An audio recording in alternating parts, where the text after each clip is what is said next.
¿Qué te parecen 365 días de contenidos digitales para tu empresa, negocio o emprendimiento?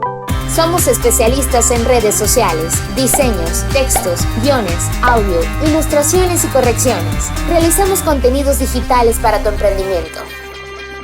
Octaedro Contenidos. Contenidos de calidad todos los días del año.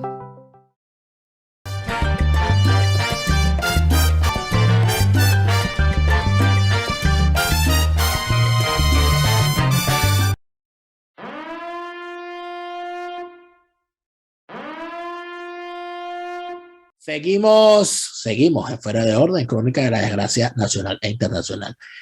Plomería informativa. Gracias a todos los que se suscriben a nuestra cuenta en Patreon, patreon.com/DeLaraF. Es posible que sigamos haciendo estos contenidos y muchas cosas más. Y los que se suscriben al plan full de Patreon tienen la oportunidad de estar en las transmisiones en vivo que hacemos cuando grabamos con nuestros invitados. El día de hoy hemos tenido un confesionario maravilloso que va a ser parte de las pastillas de memoria, que son algunas cosas corto pero interesante lo que nos contó Alberto Franceschi sobre el 11 de abril. Viene un especial sobre el 11 de abril en pastillas de memoria, donde vamos a tener testimonios de gran importancia, entre ellos el de nuestro invitado de todos los lunes. El lunes ha sido Alberto Franceschi. Alberto, bienvenido. Gracias, Daniel. Alberto, ¿Por qué que estamos en el programa? Pues, gracias a Dios. Es que yo no te quería interrumpir porque el relato estaba tan bueno que creo que era un delito interrumpirte el relato. Porque de verdad que ver, tú sabes tendrán que ver otros programas, tendrán que ver esas pastillas para saber lo que yo dije. Exactamente, se va a saber, porque es que tú sabes que yo he preguntado tanto sobre el 11 de abril y sobre esos días, y es más lo que tengo off the record que lo que tengo grabado. Porque poca gente se atreve, Alberto, te lo había dicho en privado y te lo digo en público, poca gente se atreve a decir en público en las cosas. Y yo he tenido relatos en privado de gente que tuvo y que vio cosas y que escuchó cosas y que hizo cosas. El relato por ejemplo, el doctor Tejera París. Era buen testigo, lástima que murió. El relato, por ejemplo, de los que estuvieron en las conjuras regionales, que también las hubo, ¿no? El relato de gente, bueno, tantas cosas. Pero en este momento, Alberto, yo a veces es fastidioso ir a lo obvio, porque uno lo dice tanto que oye, uno cae en el fastidio. Alberto, yo creo que nosotros tenemos 2 años conversando semanalmente y creo que lo hemos hecho ininterrumpidamente.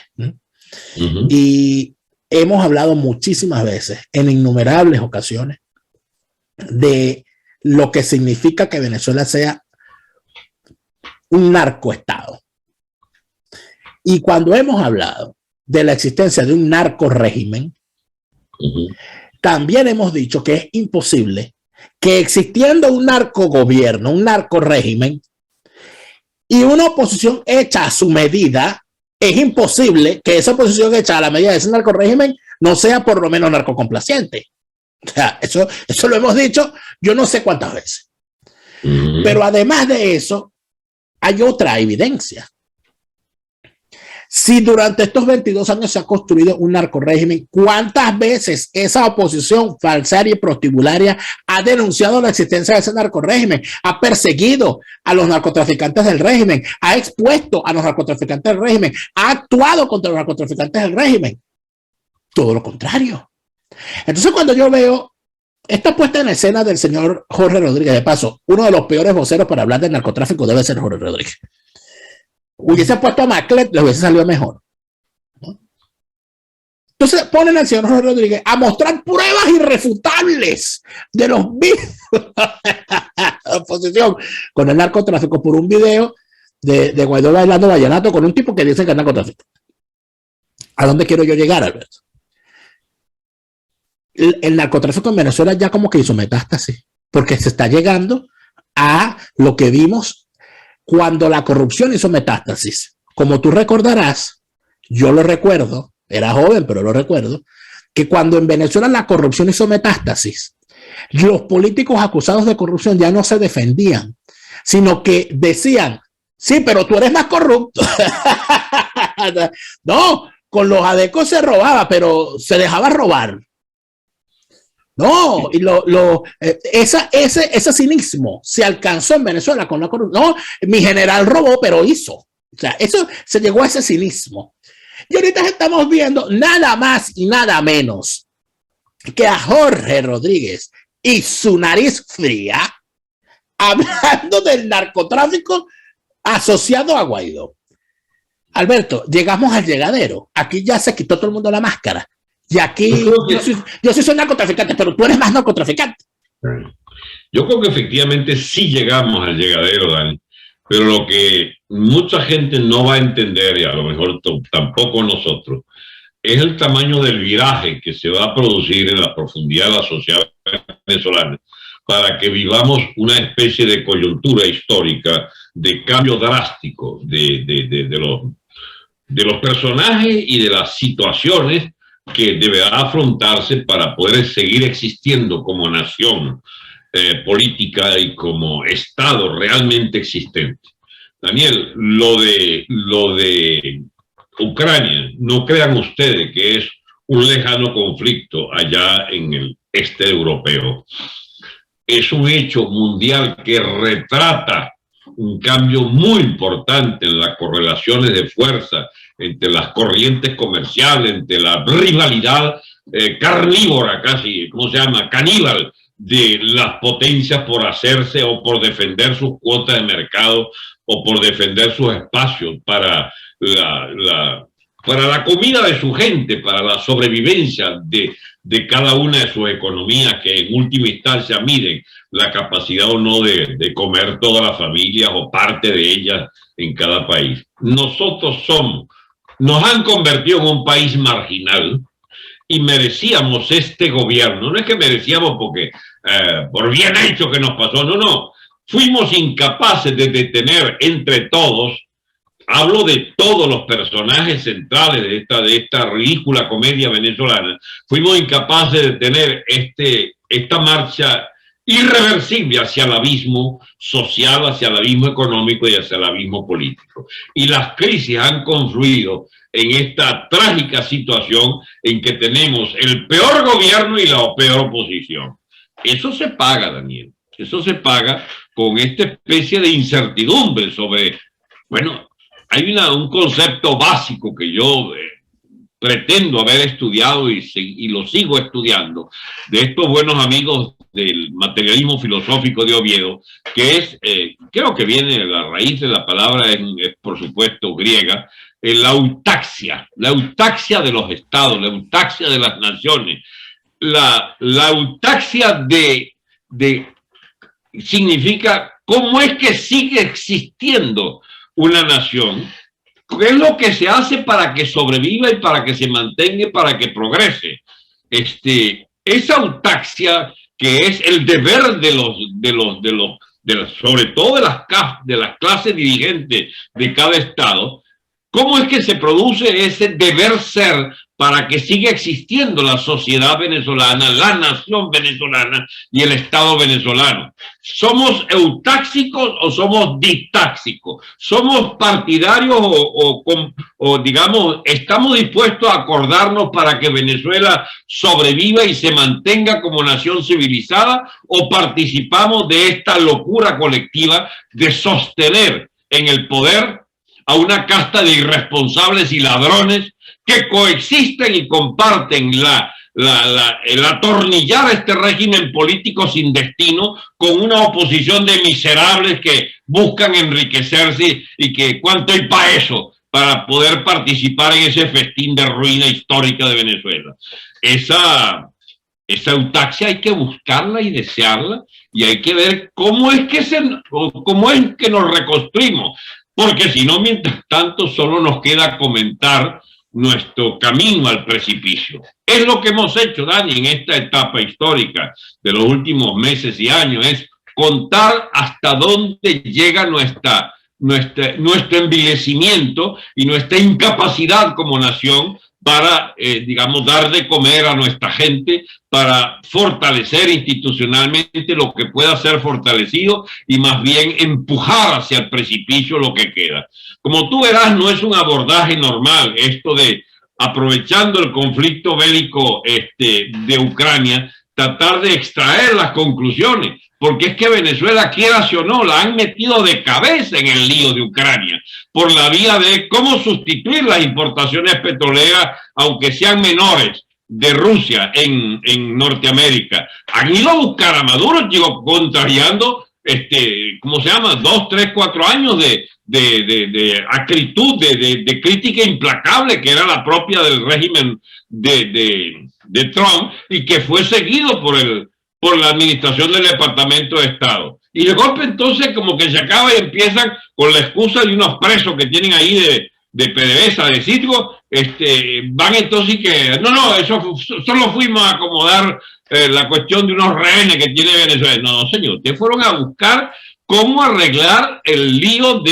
en la distribución mundial de socios, de partener y de cómplices. Ustedes fueron a buscar si Venezuela pueden recapturarla para el espacio económico y geopolítico de los Estados Unidos, porque quedó al garete Venezuela en este lío, porque perdieron Brasil, porque perdieron Argentina, porque perdieron Perú, porque perdieron Chile, porque pueden perder Colombia en cuestión de pocos meses, y quieren saber si esto tiene de verdad en Venezuela una cabeza de ida de que fue expandiéndose la manera chavista de ver las relaciones hemisféricas, o pueden a tiempo rescatar lo que les quede en una revisión completa de las relaciones con Hispanoamérica.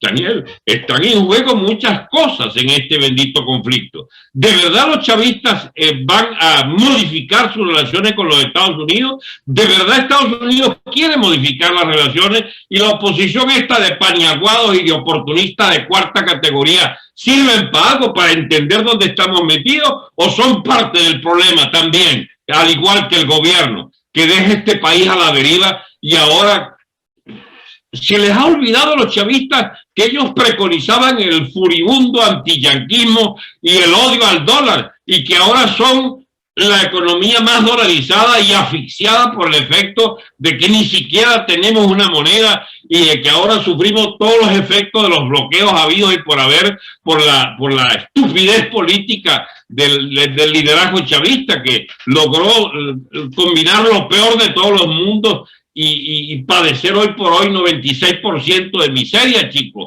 y por lo menos 20-30% de miseria atroz en el país. O sea, ¿cómo sacar el país de este gran hoyo en el que nos ha metido el chavismo y su oposición, que es parte del mismo régimen? ¿Cómo hacemos que Venezuela pueda de verdad tener eutaxia en el futuro y pensar en una reconstrucción del Estado? Eso es lo que, para esto es que podemos tener utilidad los que queremos, ¿cómo se llama?, hablar de estos temas ante los venezolanos, porque se trata de una encrucijada histórica donde nosotros podemos seguir marchándose a la barbarie o poner, chicos, en algún momento pie en pared, chicos, y detenernos a pensar un momentico, ¿para dónde va esta vaina, chicos? Ahora, Alberto, todo esto que puede significar, como tú dices, que la gente dice, bueno, pero ¿qué tiene que ver una cosa con la otra? Porque muchas veces no se ve a simple vista. Pero es imposible que en una situación de quiebre global, donde se considere necesario decidir, como decía aquella vieja campaña de los adecos con Piñerúa, ¿con quién estás tú, compañero? Donde se tiene que definir las cosas, es imposible ver que en eso de las definiciones no haya una serie de renuncias que pueden ser inclusive renuncias a principios que se pretendían inamovibles. Y voy a dar dos ejemplos. Está el ejemplo de Alemania, que Alemania tenía un principio que se consideraba inamovible, que era el no participar con venta de armas, eso es un principio después de la Segunda Guerra Mundial, de que cuando hubiese un conflicto armado, ellos no iban a venderle armas a ninguna de las partes involucradas. Como su compromiso a favor de la paz, luego del orden establecido al terminar la Segunda Guerra Mundial, de la cual ellos fueron principales promotores. Eso, en este momento, la presión popular mayoritariamente a favor de Ucrania los llevó a derribar ese principio y a tener que venderle armas a Ucrania.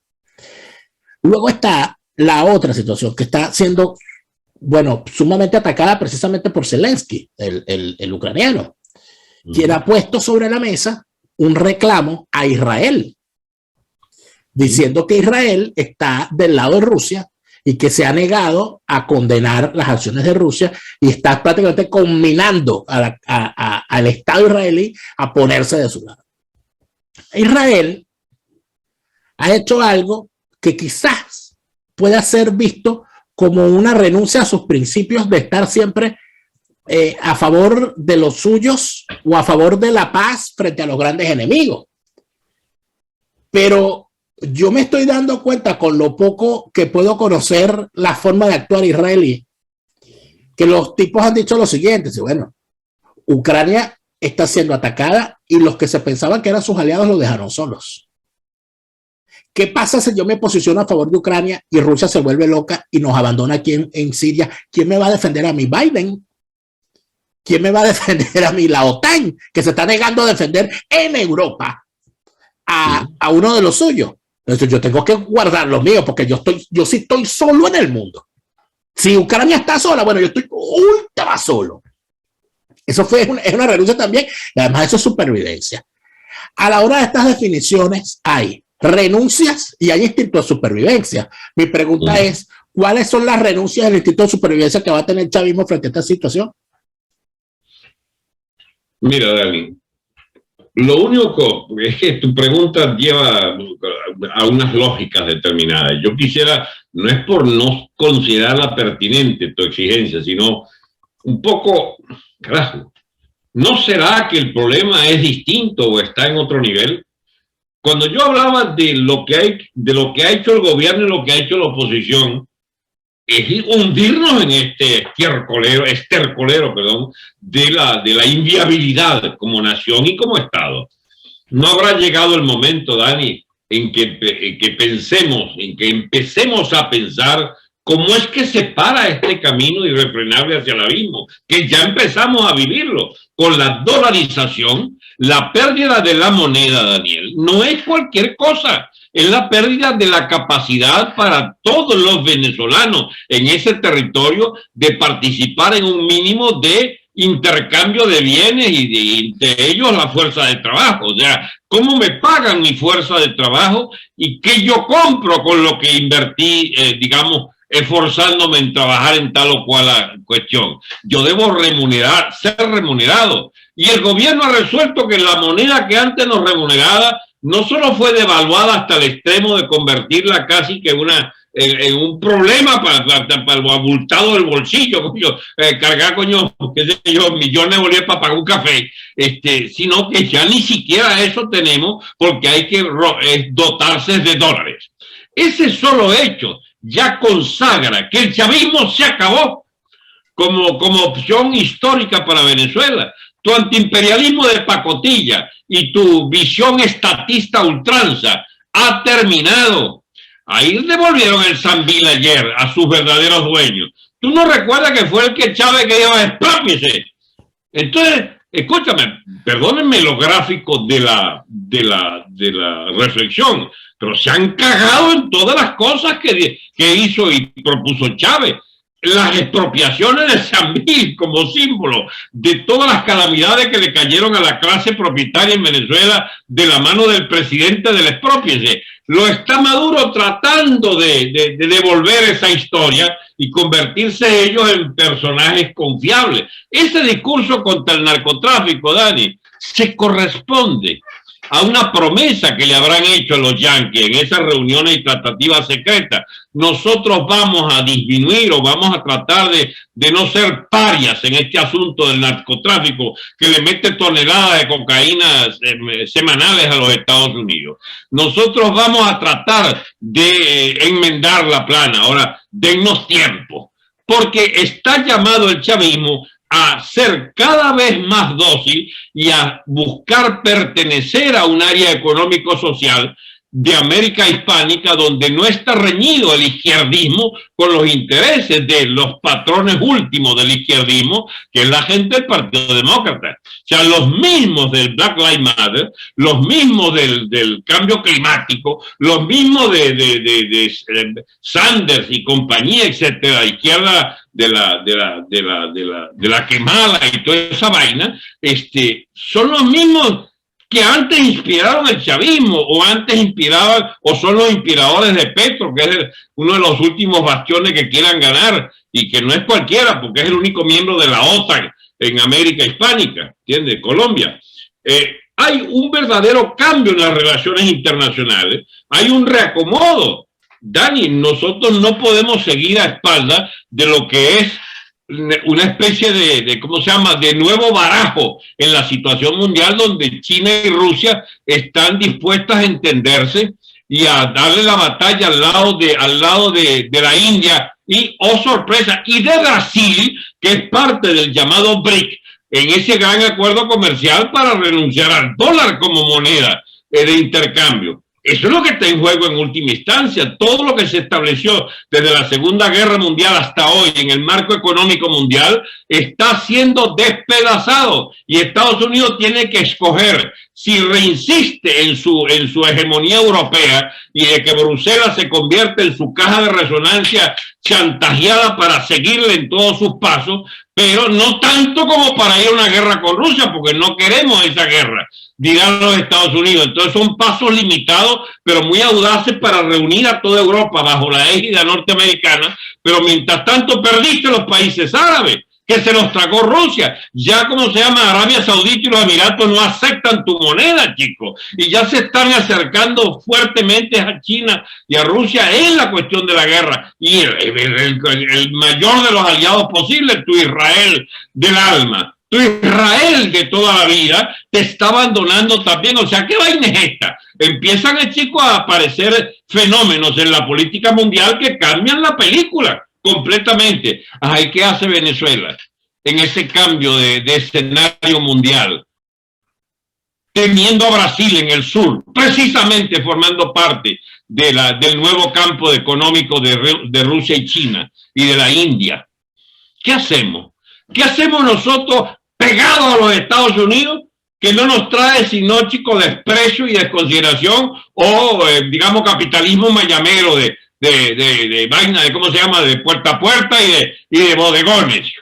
¿Para dónde van? Nosotros necesitamos, Dani, una reindustrialización de Venezuela. Necesitamos ser grandes exportadores para poder alimentar a nuestra gente. Necesitamos de nuevo una industria de transformación. Necesitamos sobre todo revalorizar nuestro campo para hacer de los venezolanos una sociedad que pueda alimentarse de productos básicos para la población. ¿De dónde obtenemos eso? De una relación con los Estados Unidos, que hasta ahora no es sino este cuadro de fracaso general donde solo ganan los que especulan.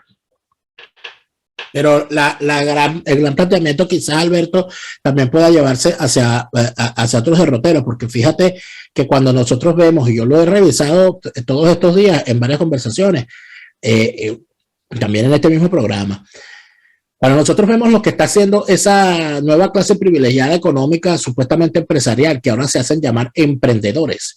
Y un puño de especuladores. Que son, exactamente, pero si nosotros revisamos lo que ha sido los momentos de bonanza mayúscula o de bonanza minúscula para unos pocos, fue un momento de bonanza minúscula para unos pocos en la aparición del petróleo en Venezuela y la época de las concesiones durante el gomecismo, donde se hicieron millonarios por la tenencia de la tierra y por las propias concesiones que luego las revendían un puño de personajes alrededor de la camarilla gomecista. Eso no fue un boom para la nación, fue un boom para una pequeña casta especuladora. Pero en la revisión de la historia se llega más o menos a lo mismo. Unos especuladores que se hicieron se convirtieron en terratenientes comprando a los soldados los vales por las tierras y se convirtieron en grandes terratenientes. Vete más acá, en los años 60 y 70, hay que oír a Miguel Rodríguez. Miguel Rodríguez te explica toda esta historia, chicos, de la estafa que le han hecho al país con la bendito Recad y los Cadivi. Eso no fueron vainas casuales. Es que una clase de usureros, precisamente, digamos, que ganan la plata allá contra la moneda de todos y empobreciendo a todos para traerse la fortuna para los Estados Unidos, o para Inglaterra, o para Francia, o para Madrid. En el caso de los bolichicos, que son el último gran florescente de esta nueva burguesía, o los chavistas mismos. O sea, ¿de qué estamos hablando? Chicos, nosotros hemos sido traicionados por nuestra élite económica y por nuestra élite política, que es su cómplice necesario. esos tiempos de esas estafas gigantescas, desde aquellos banqueros me engañaron de Lucinchi, pasando por todas esas grandes inversiones que se deshicieron, y hoy PDVSA es ese guiñapo de empresa cuando era un emporio gigantesco, chicos. Esa Venezuela, chicos, está en deuda con sus habitantes, y esa élite gobernante, incluyendo a los chavistas, está en deuda con sus habitantes, los que han reducido a la pobreza extrema. ¿Para dónde va Venezuela? O vamos, digamos, a un reajuste completo. Lo que no equivale, Daniela, vendía a proponer vainas de utopías fáciles. Una rebelión y todo a la calle, ¿la calle para qué? ¿Cómo carajo? ¿Con qué programa? ¿Cuál es nuestro próximo derrotero? ¿Para dónde vamos, Dios mío? Porque el problema no es elecciones o no elecciones. Elecciones Pelejía Caprito o Pelejía Guaidó. ¿Que ¿Para qué vamos a elegir esa par de bolsas? ¿Entiendes? Que son igualitos a Maduro. Entiende que algo habrá aprendido ese carajo en 10 años que tienen esa vaina y 8 más de canciller de Chávez. Que Maduro es la personificación del aparato de Estado. Y miren ustedes lo incapaz que ha resultado para la tarea que se le ha encomendado. Pero entonces, ¿a dónde va esa clase política del chavismo? Que ya se le olvidó la revolución, ya se le olvidó, es más, menos mal que por lo menos se le olvidó toda esa torta que pusieron durante 20 años. Porque es que es lo que no se ha descubierto todavía, que lo que está en el poder no son los mismos, aunque son las mismas caras, es una política opuesta y distinta.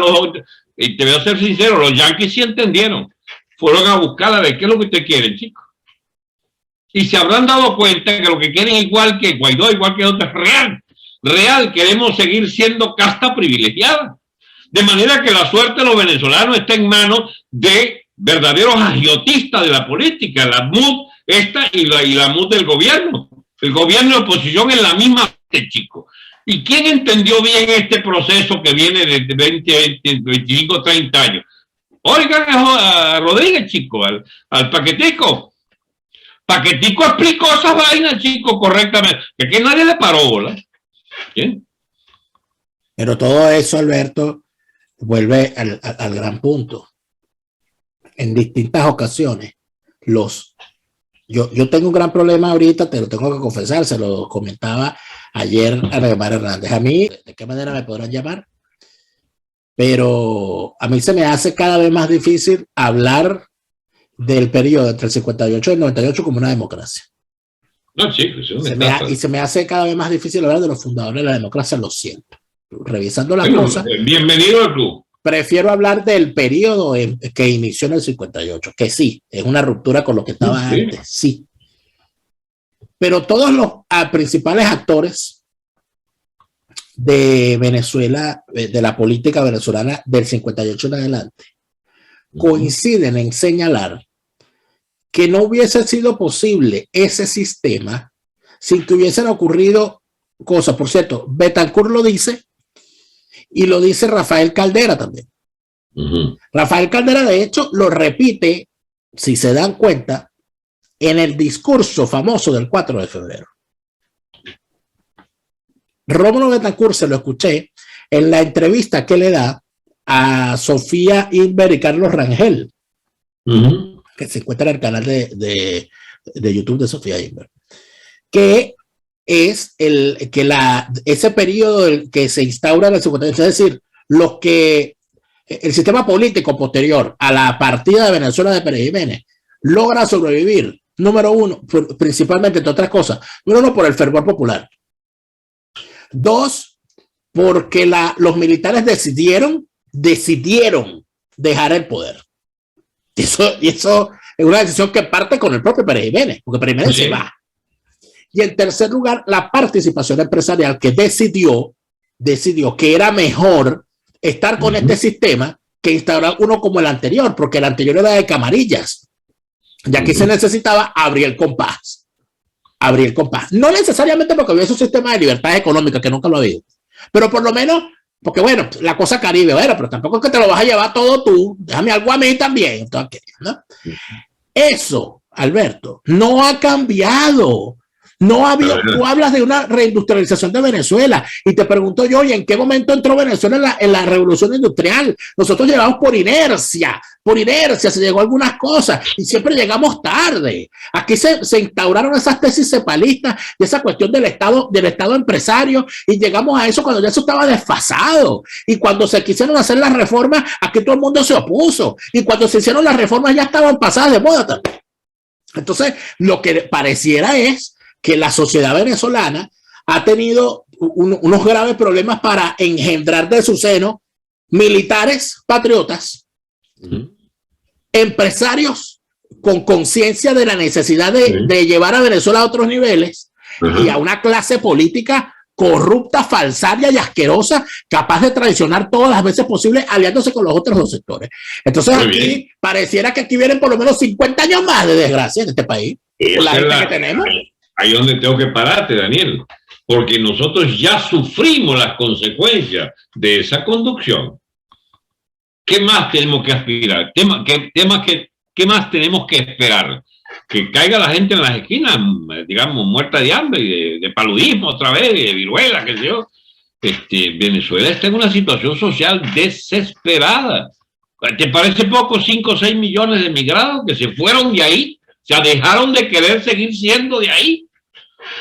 No está dicho que no vaya a regresar por lo menos un par de millones, a condición de rehacer los tejidos económicos esenciales de la sociedad. Pero yo creo que se ha impuesto, y esto yo lo que no sé si el chavismo tiene esta discusión, porque es bajo su dirección que se está produciendo, digamos, los estertores de la sociedad que Chávez tiró al cesto de la basura, chico, con sus inventos y su vaina. ¿Bien? Porque mal que bien, bajo los gobiernos de Adey Copey, habían intentos como de rehacer la vaina, y por eso yo te hablaba lo de Miguel Rodríguez, de que el plan de Miguel Rodríguez, chico, con la...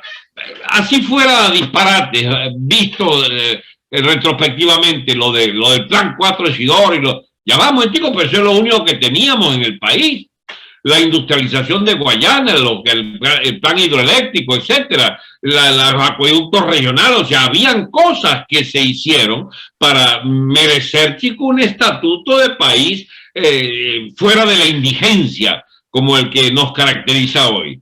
Entonces, bueno, se trata de repensar esto, de repensarlo con gente como yo no ando ahora de propagandista de Miguel Rodríguez, yo solo digo, es uno de los tipos que fue actor de esos años y que puede perfectamente comprender qué fue lo que pasó en esa élite caraqueña, que es la misma que auspicia a Chávez, chico, porque dejemos de engañarnos. A Chávez lo lleva al poder Fede Camará y el Country Club de Caracas, entendámonos para ver si tenemos algún punto en común todos los venezolanos, que empiecen a ver como responsables a los jerarcas de la economía venezolana que prefirieron a Chávez a Salas-Romer, porque ellos preferían que hubiese allí en Miraflores un chafarote, un militar, que ellos creían manejable, y resultó que el carajo le salió respondón y le echó una vaina.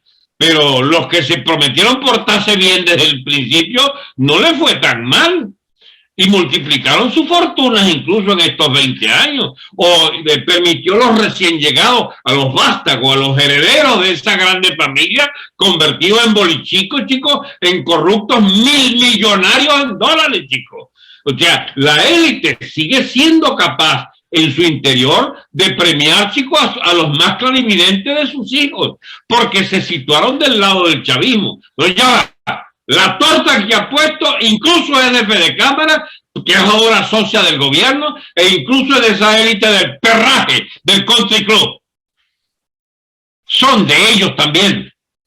Ahora, ¿qué vamos a hacer? A ver, gente digna y patriota del Country Club, que los hay. Pues no sé cuál es la proporción entre perraje y verdaderos patriotas que hay en esa élite venezolana.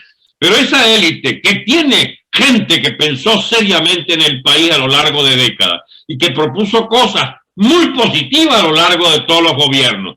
Y también provocó la depredación de Venezuela con sus hijos malandrines.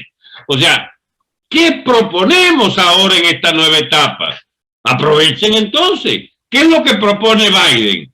¿Que seamos qué? Porque el problema nuestro es que no podemos correr para China o para Rusia, para no sé dónde. Ya va. Es que uno de los crímenes del chavismo es presidente que quemó, ya va. ¿Me escuchas bien? Te escucho bien, pero no te vemos. Ah, viste, yo decía, algo pasó aquí. Algo pasó que se quitó tu cámara. Un momentito, por favor. Un momentito, por favor. Calma, estamos tranquilos. No se preocupe. Aquí está. Aquí está. Ha vuelto al Ahí estoy atrás. Diga. Mira, Dan, aquí hay que repensar muchas vainas, pero sobre todo hay que repensar al interior del chavismo. ¿Qué van a hacer? ¿Van a atornillarse allí? ¿Van a echarle plomo entonces a la gente? ¿Otra vez? ¿Van a significarse como una clase eterna allí? O sea, que no es un imperio como el romano y una familia como los Julios o los no sé qué. ¿Qué vaina es esa? ¿Qué es lo que ustedes pretenden? Ustedes, señoras de la élite económica venezolana, ¿qué es lo que van a inventar? Porque con Estados Unidos no hay mucho que inventar. Ellos están al garete. ¿Sabías, Dani, que el principal problema nuestro es que esta especie de dudas enormes que tenemos sobre la conducción de Venezuela es la misma de Estados Unidos, que no sabe por dónde va? Porque la élite norteamericana está perdida también. Tenía una dirección que con sus enormes defectos era la mejor posible, que era con Trump, que entre otras cosas había parado las guerras patrocinadas por Estados Unidos como policía del mundo, que fue su lema: no queremos ser policía del mundo, y paró esa rochela, y vuelven estos otra vez a la chita callando con los mismos planes del pasado, el Obama y la Clinton, que sea, tiene este viejito ya echando vaina otra vez, chicos, bombardeando y jodiendo en decenas de países. Esta vez, chicos, muchos resolvieron no seguirle el apunte. Desertó Israel, desertaron los países del Golfo, Dani, desertaron 46 de los 50 y pico países africanos, se le fueron para el lado chino y para el lado soviético, para el lado ruso, perdón. ¿Y qué en Venezuela qué fue lo que hicimos? Vengan chinos, decía Chávez, y se robaron esa vaina, chicos, el fondo chino.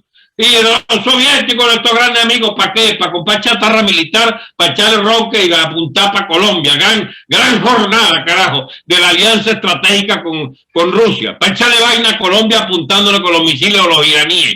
Esa visión, chicos, de estupidez geopolítica de la cúpula chavista, eso hay que tratar de erradicarla de la mentalidad de un país que tiene que construirse, chicos, en colaboración con muchos otros. Repensar. ¿Por qué Brasil sí repiensa su vaina? Le importó un carajo que viniera, que habían vientos de guerra, y se plantó Bolsonaro allá en Moscú y se fue para Pekín. Y trajo, ¿qué fue lo que trajo Bolsonaro? Una especie de fisonomía. Ya va, nosotros tenemos intereses como brasileros que no necesariamente, chicos, coinciden con los de la NATO, la OTAN europea y con los Estados Unidos. No tenemos algo que decir que nos favorezca a nosotros. Pero, chicos, si hasta un régimen hiper inepto como el del tipo Fernández de Argentina también se fue a sacar esas fotos para allá, para Moscú y para Pekín, y trajo un plan allí, ¿bien? Y hasta firmó con el FMI para que no vayan a creer que se metió a satélite ruso, a satélite chino. Trajo un plan de FMI, está como buscando una salida a la economía argentina. A ver, ¿y qué es lo que queremos nosotros? Nosotros fuimos a Moscú fuimos 10 veces y a Pekín 10 o 15. ¿Y qué fue lo que trajimos? ¿Dónde está el fondo chino? 30.000 millones. ¿Dónde está esa vaina? Se robaron esa vaina, chicos. Y la vaina con Rusia, lo que tenemos son deudas por armamento. Entonces, esos mismos aliados provocan en otros enormes capacidades de producir, por ejemplo, para Brasil, para Argentina. Hay grandes planes de producción con esta gente y una reinserción en el mercado mundial de forma distinta. ¿Y los chavistas qué hicieron? Este era entonces el gran destino que reservaba Chávez a los venezolanos, de la mano de Maduro y de la mano de la cúpula de Rodríguez y compañía. Porque no le van a echar la culpa que la oposición saboteó. No, ustedes tenían todo. Tuvieron enormes ingresos petroleros y tuvieron una oposición apaleada y marginada y jodida. Y sin embargo, ¿qué hicieron ustedes con todo ese capital enorme? Lo despilfarraron, se lo robaron. Y esa es la discusión. ¿Cuál es la autaxia nuestra como nación? ¿Cómo hacemos para reconstruir el Estado? Ustedes lo dejaron perder en manos de las guerrillas colombianas. Le entregaron el país, chicos, a los pranes esto. Este es el país de Wilersi, de Coqui, no, porque ya lo mataron. ¿Cómo se llama? De las guerrillas colombianas, de la disidencia de la FARC. ¿Qué rochela es esta que han hecho ustedes con el país? Y tú, padrino, ¿qué has hecho tú con esa Fuerza Armada? Que las dejaste diezmar. Es más, eres tú el autor de haber diezmado las propias Fuerzas Armadas y haberlas convertido, chicos, una que no dan ni siquiera los platos de comida, chicos, para un soldado para mantenerse en guarnición. Estamos ante un desastre histórico y tiene responsables. Los responsables de esta vaina son Chávez, Capriles, Guaidó, Henry Ramos, Maduro, chicos, que son han sido los portavoces esenciales de toda esta calamidad por 22, 23 años. ¿Qué hacemos entonces? ¿Seguirnos lamentando de eso? ¿O empezamos a nutrir, chicos, las capacidades de una vuelta al pasado para buscar algo bueno que hayamos hecho para fabricar esa idea de autaxia, de reconstrucción del Estado venezolano y de reconstrucción de la nación y de la economía? Esas son las grandes preguntas, Alberto, que hay que hacerse y que ojalá conversaciones como esta fuesen más frecuentes. No porque uno se considere más que los demás, sino que sinceramente cuando uno ve lo que se está intentando discutir sobre Venezuela, siempre está en unos planos superficiales sobre qué dijo Mengano, qué dijo fulano, cómo se paró, cómo se vistió, para dónde caminó. Pero eso es una discusión, es una habladera mariquera que tienen ellos. Habladera de estupidez. Bueno, pero afortunadamente podrían hacerse cosas mejores. Gracias, Alberto, por esta conversación. Agradecido de que tenerte acá todos los lunes. A ustedes, amigos, por supuesto, les agradezco mucho por haber estado acá. Gracias en especial a todos los que se suman a este esfuerzo con su suscripción en Patreon, patreon.com/delaraf, patreon.com/delaraf. Que no solamente hay quien se suscribe, sino que hay un grueso número que siempre espera estas transmisiones cuando las hacemos en vivo para participar al ser suscriptores del plan full en estas conversaciones y además haciendo unos aportes muy importantes. Gracias a todos por habernos acompañado. Hasta mañana. Resistencia con contundencia, no más lavado de conciencias. Resistencia por la libertad, resistencia por